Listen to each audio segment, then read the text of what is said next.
Head Keskhomiku kuulajad ja vaatajad YouTube'is.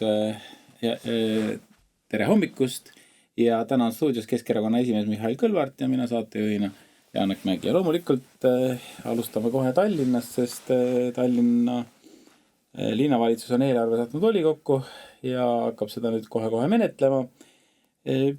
No uudistes oli väga selgelt öeldud, et Tallinna haigla projekteerimine läheb vähemalt pausile. Mida see siis tegelikult tähendab? Ma tean, et sa oled, Mihhail, kogu aeg olnud Tallinna haiglat, no ma ütleks tuline pooldaja, nüüd nagu haiglat ei tulegi. No alustame sellest, et Tallinna haiglat on vaja. Tegelikult nii Lääne-Tallinna kui ka Ida-Tallinna kui ka lastehaigla hooned on amortiseerunud ja lähiaastadel tuleb igal juhul midagi teha. Kas on uue hoone ehitamine, ehk siis suur haigla, või siis kõik need eraldi hooned tuleb renoveerida. Mõni hoone puhul ei ole seal midagi renoveerida, tuleb lihtsalt maha võtta ja uus ehitada. See on reaalsus. Räägime ta sellest, et meditsiinitehnoloogiate puhul ei ole võimalik uusi seadmeid osta ja rakendada juhul, kui ei ole selleks ruumid kaasaegsel viisil ette valmistatud. Ehk siis selleks, et meditsiin areneks, on vaja ka uusi ruume, et see ei ole lihtsalt betoon. Ja sellepärast me oleme selle teemaga tegelenud nii palju aastaid, sest see oli selge vajadus ja seda oli teada juba päris ammu. Ja siis, kui Keskerakonna linnavalitsus sellega tegeles, meil oli ka väga selge plaan ja oli ka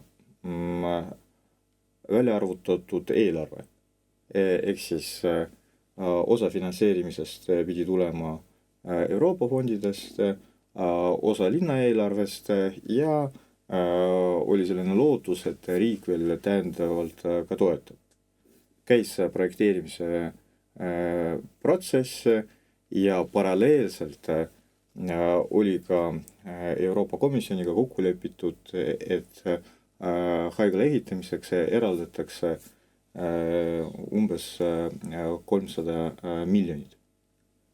Ja linnaeelarvest umbes sama palju ja siis oli selline lootus, et riik võiks veel täiendavalt eraldada 200 miljonit või loobuda käibemaksu saamisest, mis oleks umbes sama summa. Ehk siis projekti üldeelarve oli umbes 700-800 miljonit. Tol ajal see oli absoluutne reaalne projekt. Nüüd, mis juhtus, kui sina mäletad, et mingi hetk Reformierakond oli valitsuses nii, et sai kõiki otsuseid ise vastu võtta, et Keskerakond oli välja visatud valitsusest ja teine koalitsioon ei olnud veel moodustatud ja selle lühikese perioodi jooksul Reformierakond hakkas väga kiiresti otsustama. Ja üheks otsuseks oli ka see, et loobuda Euroopa liidu toetusest, mis oli mõeldud just Tallinna haigla ehitamiseks.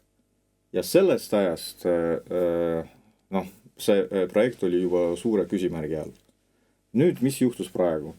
Täna on selge, et Tallinna haigla üldmaksmus ei ole enam 700-800 miljonit, see on vähemalt miljard tõenäoliselt selleks ajaks, kui me jõuaksime nii kaugele, et saaks ka ehitada, see number oleks juba palju suurem. Aga täna ei ole ühtegi signaali ja mingit lootust, et kuskilt see raha tuleb. Jah, Euroopa raha avaneb ja käesoleva aasta jooksul riik peab otsustama, kuhu uued ressursid, Euroopa ressursid suunata, aga me juba praegu teame, valitsuse poolt on antud selge signaal, et Tallinna haigla kindlasti ei ole see koht, kuhu raha suunatakse. Ehk siis sealt raha ei tule. Ja selge on see, et valitsus riigieelarvest raha ei eralda ka. Ja siis tekib küsimus, et kui on selle haigla eelarve miljard, kust see raha tuleb? Maksumaksja tasku, see saab olla ainukene ja kui sealt ei tule, siis ei olegi raha. Ja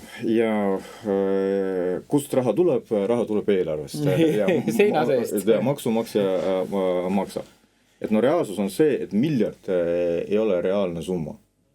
Ja loomulikult me loodame, et juba aasta pärast meil on uus valitsus, aga kahjuks selleks aastaks, ehk siis järgmiseks aastaks on Euroopa finantseerimise ressursi jagamine on juba otsustatud.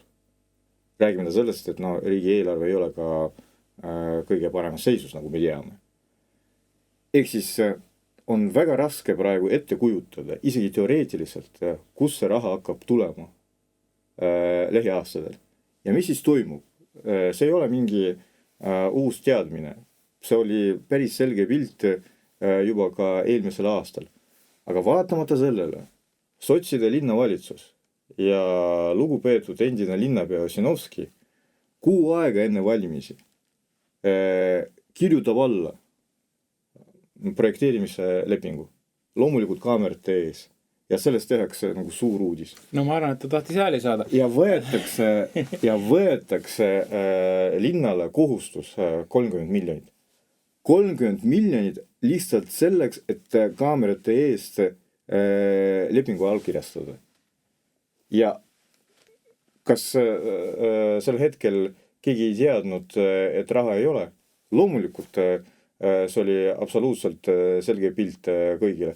Ja vaatamata sellele, see kohustus veel ükskord 6 aega enne valimisi linnale oli võetud. 30 miljonit, mis on tegelikult selge, peaaegu selgedena, et on joonistatud sahtlisse.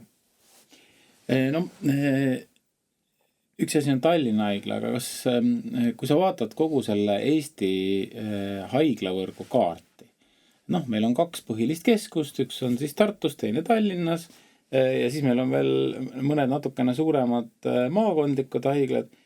Kas see poliitika, mida viimastel aastatel haiglavõrgu arendamisel on aetud, on see olnud mõistlik? Et kuidas sa seda näed? Mitte ainult nagu Tallinna vaadet, vaid kui sa vaatad kogu Eesti peale? Siin räägitakse palju sellest, et betooni valamine ei ole mõistlik. Et raha on vajalik selleks, et piltlikult öeldes arendada sisu. Palgad arstidele ja uued tehnoloogiad. Alustame sellest, et uued tehnoloogiad on võimalikud ainult siis, kui on kaasaegsed ruumid. Nii on. See on matemaatiline fakt, teismoodi ei ole võimalik. Ja tegelikult mitte ainult Tallinna haiglad või siis tänaseks uus suur kontsern Tallinna haigla, vaid ka PERH ja ülikooli kliinikum. Mõlemad vajavad investeeringuid. Ja see on veel üks nagu probleem. See ei ole ainult Tallinna haigla probleem. See on nii PERHi kui ka kliinikumi probleem. Ja kolmandaks, meie peamine probleem seisneb selles, et meil ei ole arste ja meil ei ole ka inimesi, keda ravida on, aga inimesed, kes pikemas perspektiivis hakkavad tervishoiusüsteemi ülal pidama, ehk siis maksumaksjad, need inimesi ei ole. Meil on teadaolevalt väga suur defitsiit Tervisekassas ja mitte ainult sellepärast, et see asutus korraldab toredaid üritusi, vaid ka globaalsetel põhjustel. Ehk siis lihtsalt seda maksumaksja raha ei piisa selleks, et tervishoiusüsteemi ülal pidada. Ja see on globaalne probleem.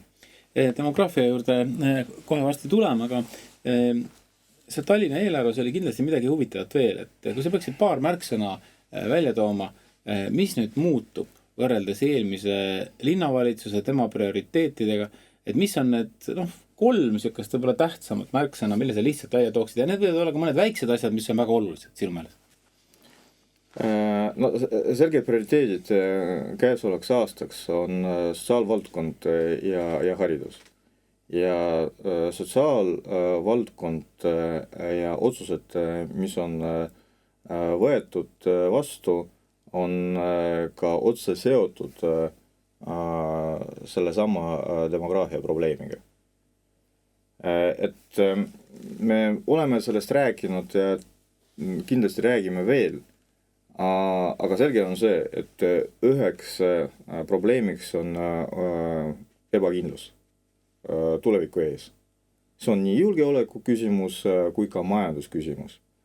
Ja olukorras, kui riik suudab väga vastuolulisi signaale anda väga lühikese perioodi jooksul, just majanduse osas ja toimetuleku stabiilsuse osas, selge on see, et see kriis, demograafiline kriis, kus me praegu oleme, on iseenesest mõistetav. Et kahjuks see on tagajärg.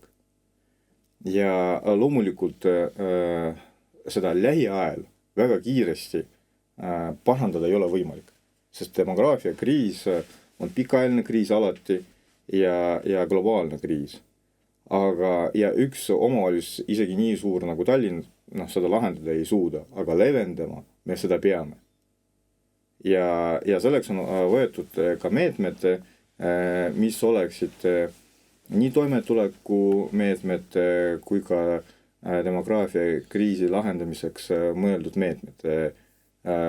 Sünnitoetuse suurendamine alates käesolevast aastast 1000 eurot, kaksikud 3000 ja kui jumal annab, mulle meeldib seda rääkida, et 3 last ja rohkem, siis 10 000.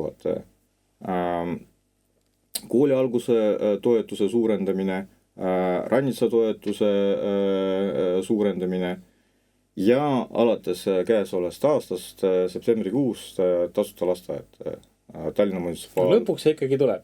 Tallinna munitsipal lasteaedades. Ja loomulikult see osa eelarves, mis on mõeldud lastele ja peredele, ei ole ainuke prioriteet. Samamoodi ka pensionäride sünnipäeva toetuse suurendamine, aga ka toidupakkide süsteemi tagasitoomine. Ja tõepoolest, et praeguse koalitsiooni puhul, Keskerakonna puhul, sotsiaalvaldkond on prioriteediks. On prioriteediks ka haridusvaldkond, kui sa mäletad, me arutasime õpetajate palgatõusu teemad, samamoodi enne valimisi õpetajatele lubati palgatõusu, eelarvesse oli kodeeritud sisse vahendeid ainult 4 kuuks, selleks, et aasta lõpuni programmi ellu viia ja enne valimisi midagi näidata, aga käesolevast aastast see raha ei olnud ette nähtud juba. Ehk siis tegelikult, kui jätkaks sama koalitsioon, sotsid oleksid võimul, siis neid vahendeid enam ei oleks eelarves. Et loomulikult me ei saanud seda lubada ja tähendavalt 8 miljonit õpetajate palgatõusuks käesoleval aastal on eraldatud. Ja eraldi prioriteet on muidugi üleminek eestikeelsele haridusele ja selleks on samamoodi vahendid tähendavalt eraldatud. Mul on selline tunne, et ühiskonnas on päris selline vaimne depressioon. Äripäev tegi küsitluse arvamusliidrite hulgas ja esitas ka sellise küsimuse, et mida teha, et optimismi säilitada ja üldse midagi nagu kuidagi eluga edasi minna. Ma ei taha sulle vastu vaielda, aga ma toon ajaloost näite, et 80ndate lõpus toimus tõesti järsku demograafiline plahvatus kuudega. Ja see on just see positiivse emotsiooni tekkimine kogu ühiskonnas, võib-olla maailmas natukene laiemalt, aga see, millele sa viitasid, et see demograafiline kriis on, et tal on nagu negatiivne mõju kogu ühiskonnale, et see on tegelikult väga tähtis. Sest kui me mõtleme, võib-olla inimesed ei analüüsi, et kui näiteks igal aastal sureb rohkem kui 7000 inimest, kui sünnib, siis ühel hetkel kõik need korterid tulevad turule, kinnisvara hinnad saavad väga suure surve, inimesed ei saa kauplustes enam, nad ei osta nii palju, tegelikult ei ole nendel müüjatel võimalik enam palka tõsta, õpetajaid meil polegi nii palju vaja, et selles mõttes, et võib-olla need on vaja poole vähem, tööpuudus tekib, et tegelikult see tänase Eesti säilitamine sellise demograafilise trendi juures on ikkagi väga keeruline. Mäletad, eelmisel aastal me oleme sellest päris mitu korda rääkinud, konstateerisime, et meil on antirekord. Ikkagi ei olnud, et nüüd on veel hullem. Ja ennustasime, et järgmisel aastal see probleem võib nagu süveneda. Et tegelikult demograafiline kriis on Eestis viimased 30 aastat.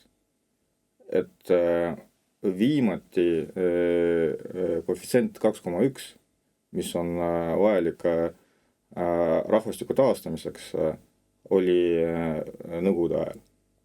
Et 2,1 on reaalsus. Aga mida me praegu näeme, ja siis oli demograafiline langus kõik viimased 30 aastat, aga see ei olnud nii järsk, nagu me seda näeme viimased 3 aastat. Viimased 3 aastat see on järsk kukkumine ja mina väidan, et see on tingitud just praeguse valitsuse otsustega ja sõnumitega. Et see ebakindlus, mis on külvatud ühiskonnas, on külvatud eelkõige riigi poolt, valitsuse poolt. Need sõnumid, mis puudutab julgeolekut ja need sõnumid, mis puudutab majandust ja reaalne majandusseis. Vaata, tegelikult see oleks illusioon öelda, et demograafia sõltub ainult majandusest, muidu mitte. Ja see seos ei ole lineaarne, see ei ole nii, mida parem inimene elab, seda rohkem lapsi sünnib. See kahjuks ka nii ei ole. Et tihti vastupidi. Aga selge on see, et tänane tsivilisatsiooni areng on jõudnud nii kaugele, eriti läänemaailmas, et inimesed on väga individualistlikud ja nad ei soovi endale täiendavat koormust, täiendavat pinget ja kui nad saavad aru, et tulevik ei ole tagatud või tulevik on ebakindel, sest see mõjutab demograafiat igal juhul. See on reaalsus. Alati täna noorte seas, kui me küsime inimeste käest noorte seas, et nad ei näe väga tihti tuleviku perspektiivi. See on küsimus, kus elada, kus töötada, mis on perspektiivne sissetulek ja mis on riigi toetus. Sellel on nagu mõju. See ei ole ainuke tegur, aga sellel on väga suur mõju. Nad teemad võib väga pikalt arutada. Siin on küsimused, mis on seotud kultuuriga. Kindlasti suur mõju on meedial, sotsiaalmeedial. Kõik need sotsiaalvõrgud omavad suurt mõju ja lõppkokkuvõttes noored istuvad kodus, ei suhtle, ei kohtu ja tegelikult ja ei armasta. Ja see on kõige suurem probleem ja puuduvad sellised sotsiaalsed oskused. Sa lihtsalt ei tea, kuidas teiste inimestega suhelda. See on päris probleem. Et meie vanuse inimesed võib-olla ei saa aru, millest nagu me räägime. Mis teema on? Mis mõttes ei oska suhelda, mis mõttes ei suhtle oma vahel. Aga täna tsivilisatsioon on jõudnud nii kaugele, et see on päris probleem. Ehk siis probleem on palju laiem kui ainult majandusküsimus, aga kui majandusküsimus ei ole lahendatud, siis ka demograafia kriisi lahendada ei ole võimalik. Ja nüüd see sinu mõte on tegelikult ju väga õige ja isegi väga lihtne. Need asjad on omavahel nagu seotud. Kui ei ole lahendatud majandusprobleem ei saa lahendada ka demograafia probleemi, aga kui demograafia probleem süveneb, siis majandusel ei ole absoluutselt mingit perspektiivi. Sest inimene on majanduse peamine ressurss. See on maksumaksja, see on tarbija, see on inimene, kellest sõltub pensionile väljamaksmine ja lõppkokkuvõttes, nagu sa ütlesid, isegi kui sul on tagatud mingi sissetulek, aga rahvaarv ei kasva, sa niikuinii selles ühiskonnas ei saa hakkama. Sealhulgas ka sellepärast, et seda kinnisvara, nagu sa ütlesid, tulevikus kellegile vaja ei ole. Ja kui sa arvad, et sul on ostetud veel üks korter või 2 korterit selleks, et tagada endale elu pensionieas, siis tegelikult demograafia kriisi puhul kellegile neid kortereid vaja ei ole. Et see on nagu mõte see, et Eestisse nagu polegi väga mõtet investeerida, sest investeerimise mõte on saada tulu. Kui kasvu ei ole, siis on kehvasti. Aga Riigikogus juhtus selline vahva lugu, et otsustati teatud tüüpi ettevõtteid hakata tulumaksust vabastama. Et mina muidugi oleksin vabastanud ööklubid, sest me siin enne saadet natukene rääkisime, et Tallinna kõige legendaarsem ööklubi Amigo on otsustanud uksed sulgeda. Inimesed enam omavahel õhtuti kokku ei saa, aga see, et... Ja kui nad ei saa õhtuti kokku, siis tõenäoliselt nad ei saa ka öösti kokku. Ja, täpselt, ja. Aga nüüd, ma isegi ei tahaks väga ilkuda, et kuidas selline viga läbi lasti. Justiitsminister Liisa Pakosta mainis, et tegelikult kõik seadused tuleks tehisaruga nii-öelda läbi lasta, et tehisaru siis hakkab kontrollima, et kuidas need, kas kõik punktid on nagu sees. Milleks siis on vaja meil ministreid, poliitikuid ja Riigikogu liikmeid? Massina tööle ja ongi korras. Aga sinna me liigume ka. No ma loodan, et mitte. Aga et inimesed ikka jäävad. Aga ma küsin, et kuidas saab selline asi üldse juhtuda? Et mis sinu arusaam, kuidas on võimalik, et selline tehniline praak, sest ma lugesin neid vabanduskirju, mis ministeeriumist tuli ja kes erinevad nagu seotud isikud seal avalikult vabandasid. Sellest mul on nagu natukene vähe kasu. Mulle tundub, et see on mingisugune selline praagitase, mis on erakordne. Sest ma mäletan, et kui ma olin minister, siis mulle öeldi, et vaata, et sa ei tee mitte midagi sellist, mis on sulle isiklikult kasulik. Ja kantsler Veiko Tali kohe, kui ma esimene päev majja sattusin, siis ta ütles mulle, et see on kõige olulisem asi. Ja siis hakkasid mõtlema, et mida ma üldse saaks ministrina teha. Ja ma ei saagi mitte midagi teha. Mulle isiklikult kasulik. Täpselt, sest seal oli 10 allkirja oli enne, eks ole, võib-olla 7-8, kõik osakonna juhatajad, kantslerid, kõik olid selle heaks kiitnud. Ja siis ma sain aru, et tegelikult, et ma olen nagu statist seal. Ma võib-olla nüüd natukene nagu liialdan, aga põhimõtteliselt ütleme see riigiaparaat, ma arvan, et selle 7 aastaga ei ole mitte midagi oluliselt muutunud, on ju selline ülim kontrollimasin. Ja kuidas sihuke praak ikkagi sai juhtuda? Ütle ära ausalt, et kuidas see on võimalik? Kas Tallinna linnavalitsus on ka, oleks ka selline asi võinud juhtuda? No loodetavasti praegu mitte. Viimased 1,5 aastat kahjuks küll, aga loodetavasti praegu mitte. Aga kui rääkida tõsiselt, siis kui mingi asi on üle kontrollitud ja piltlikult öeldes on vaja 20 allkirja, siis iga allkirja andi arvab, et küll see järgmine vaatab üle ja kontrollib üle ja kes siis lõplik vastutaja on, peaks olema siis minister, aga loomulikult minister iga eelnõuga detailselt tutvuda ei jõua, kuna ta arvab, et enne tema allkirja on veel 20 allkirjad ja küll kõik need 20 vaatasid üle. See võib-olla on natuke naljaga öeldud, aga tegelikult see probleem eksisteerib ka. Aga ma arvan, antud konkreetsel juhul peamine probleem ikkagi seisneb selles, et milleks sellist jama üldse vaja oli. Milleks sellist initsiatiivi üldse vaja oli. Et alandame kasiinude maksu. Et milleks? Keegi seda ei suudnud lahti seletada, kõik see nagu jutt, et no tänu sellele siia tulevad kasiinod ja rohkem maksavad, no kõik see ei päde. Noh, selleks on tehtud analüüs, see kõik on tegelikult mingi muinasjutt, et ja no keegi ei saa aru, milleks seda üldse vaja oli sellist initsiatiivi. Ja nüüd nagu mis juhtub, et kui see maks on tühistatud, siis riik kaotab kuus umbes 3-4 miljonit. 2 vist oli, aga noh, vahet ei ole, suurusjärk on selline. Ja ma tuletan meelde, et siin hiljuti üks teine minister tuli initsiatiiviga, et maakondlikel liinidel pileti eest peavad maksma ka lapsed ja pensionärid.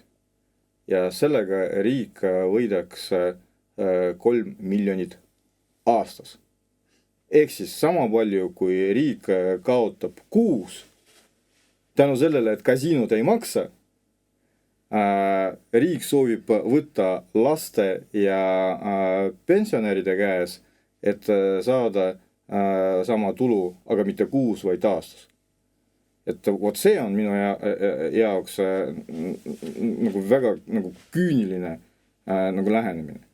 Ja tegelikult ma täitsa usun, et no juhtub. No mõnikord saabki niimoodi öelda, et kumba sa nüüd mõtled, kas kasiinode maksustamist või siis seda bussipiletite teemat? Mõlemad. See isegi ei ole naljakas, et ma praegu räägin sellest, et tuli see nagu praak, et jah, tõepoolest kuskil oli tehtud nagu viga, näpukas ja niimoodi juhtus. Et noh, ma olen lugenud, et see oli meelega tehtud ja see oli selline poliitiline valik. Nojah, opositsioonierakonna esimehena ka mina võib-olla tahaks rääkida, et jaa, see oli meelega tehtud, aga ma arvan, et see ei olnud meelega tehtud. See oli tõepoolest viga ja inimlikult võiks ju seda aktsepteerida, et viga on tehtud, no parandame, noh midagi kaotame ka selle perioodi jooksul. Kui oleks nii, et tegelikult see sisu alguses peale oli suur viga ja selle suure vea puhul mina ei ole päris kindel, et see otsus ei olnud tehtud kellegi huvides. Et nüüd mingid kasiinod saavad nagu suurema tulu. Vot siin tõepoolest tekib küsimus, kellele seda vaja oli. Sest riigile kindlasti mitte, maksumaksjale, tavamaksumaksjale ehk siis Eesti inimestele kindlasti mitte, keegi sellest ei võida, riik kaotab, kellele seda vaja on.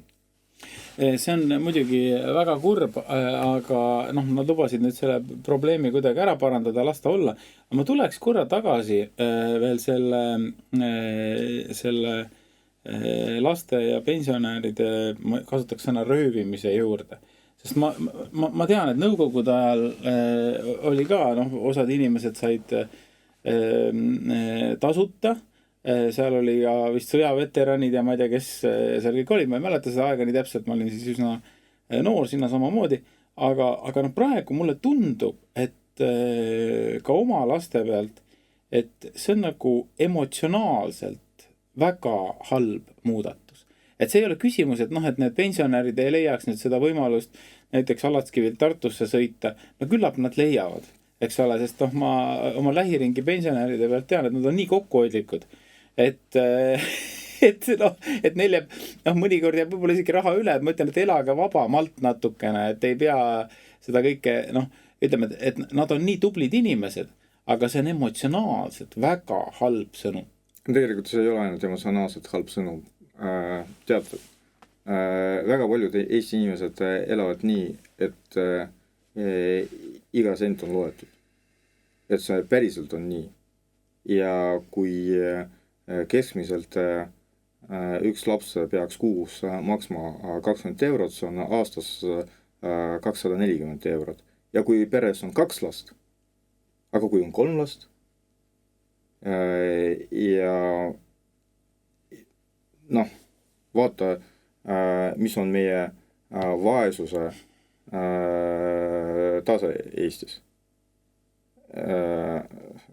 tegelikult neljandik Eesti inimestest elavad vaesuses.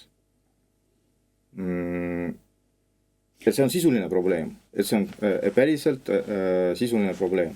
No, loodetavasti see ei lähe läbi.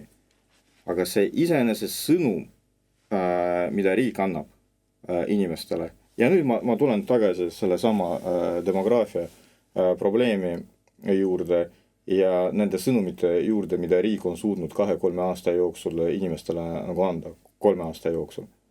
Et see on see sama probleem, et üks minister istub,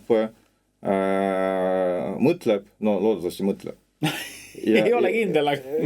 ja siis mingi hetk tuleb välja selline uudis. Teate, mul selline mõte selleks, et parandada ühistranspordi kvaliteedi, selleks, et teha analüüsi, võtame laste ja pensionäride käest nagu raha. Ja siis loomulikult inimesed istuvad ja mõtlevad, ja inimesed kindlasti istuvad ja mõtlevad, aga mis on see nagu järgmine sõnum? Mis see järgmine initsiatiiv on? Ma võin sulle öelda. Et see, kas me vähendame veel peretoetusi, nagu see oli, et kõigepealt anname, siis võtame tagasi. Kas vaata see emapalga küsimus, mida viimasel ajal ka vähendati. Et inimesed ju planeerivad ette. Noh, me teame, et see on väga tõsine asi. Ja sealhulgas me peame nagu tunnistama, et meil on väga tublid naised, kellel võib olla nagu suur palk, millest nad ei taha nagu loobuda, nemad nagu planeerivad ette, et nad saavad ka suurema emapalka, kui nendel on suur palk ja nad töötasid hästi ja siis nad mingi 3 aastaks on tehtud eluplaan.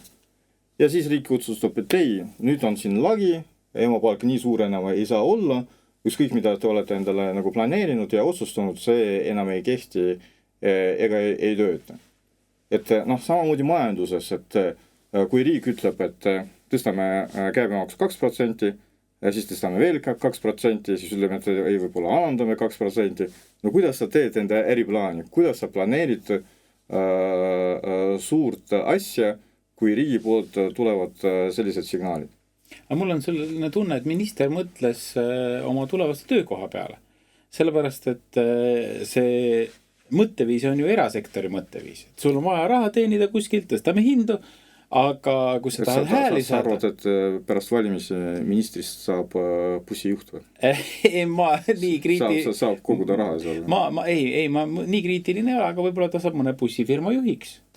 Et võib-olla ta leiab selles mõttes uue töö, aga ma arvan tegelikult, et see sõnum, kui nüüd korraks tõsiseks minna, see mõjus kindlasti väga paljudele valijatele ka nagu täiesti šokeerivalt. Et ma mõtlen nüüd näiteks pensionäride hulgas, et kust selline mõte saab vahetult enne valimisi üldse tulla. See oli nüüd minu selline iroonilis sarkastik märkas vahetult enne valimisi. Tegelikult peaks küsima, kust selline mõte üldse saab tulla? No... Vaata, siin on 2 nagu võimalust, et kas on päriselt tulnud kellegi peast või see on tehisintellekt. Ja ma arvan, et see on see viimane, aga tehisintellektist me täna rääkida ei jõua. Selle võtame järgmises või ülejärgmises saates ette. Tänases Keskkommikus on teemad räägitud ja stuudios oli Keskerakonna esimees Mihhail Kõlvart, mina saatejuhina Janek Pegi, kohtume taas nädala pärast.